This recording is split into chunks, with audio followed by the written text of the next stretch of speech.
The fog of war has settled over the Middle East, and 3 weeks into this escalating conflict, the reality is stark. The United States is no longer the undisputed victor. For decades, the world relied on a specific plan, but under the current administration, that plan has dissolved into chaos. Donald Trump, once known for his aggressive rhetoric, now finds himself in a corner with no clear exit strategy. The global economy is feeling the tremor.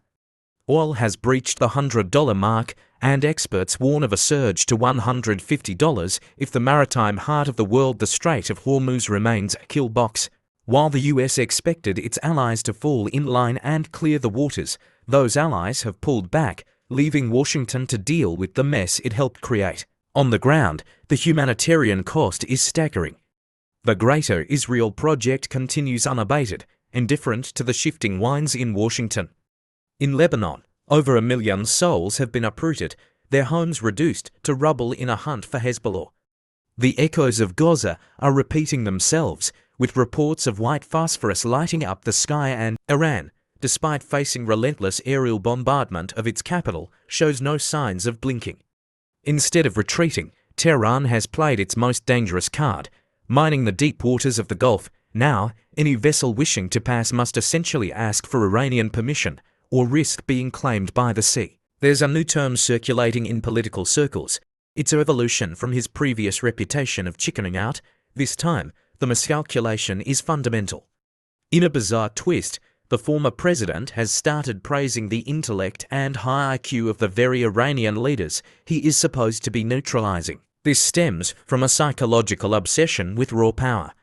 Because Iran hit back with precision, targeting the heart of the Gulf's oil infrastructure, Trump has shifted from threats to a strange, shocked admiration. He expected a quick submission, but instead, he found a mirror that reflects the limits of American reach. Perhaps the most surreal chapter of this war is the mystery surrounding Benjamin Netanyahu. Is the Israeli leader even alive? For days, he vanished from the public eye, leading to a frenzy of speculation that he had been replaced by a sophisticated AI avatar. To silence the critics, a video was released showing him casually drinking coffee. However, digital forensics and internet sleuths quickly tore the footage apart, noting glitches in physics and skin texture. Whether he is dead, injured, or simply in deep hiding, the message is clear. The psychological warfare has reached such a peak that truth has become a casualty. Even the most powerful leaders now fear that if they step into the light, Iranian intelligence has the coordinates waiting. The geopolitical map is being redrawn in real time. The superpower label is being mocked as Russia and China watch from the sidelines, smiling. China, once silent, is now stepping into the vacuum, offering humanitarian aid and positioning itself as the new mediator. Meanwhile, the West is fracturing. Canada, France, and Spain have all signaled their refusal to join the offensive.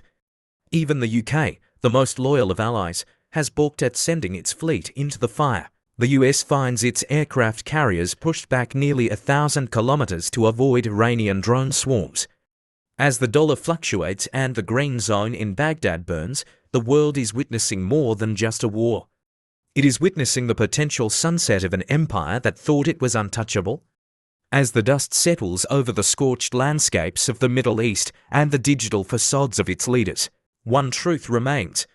The world is no longer watching a localized conflict, but rather the messy, unpredictable transition of global power where old certainties are being buried in the sand.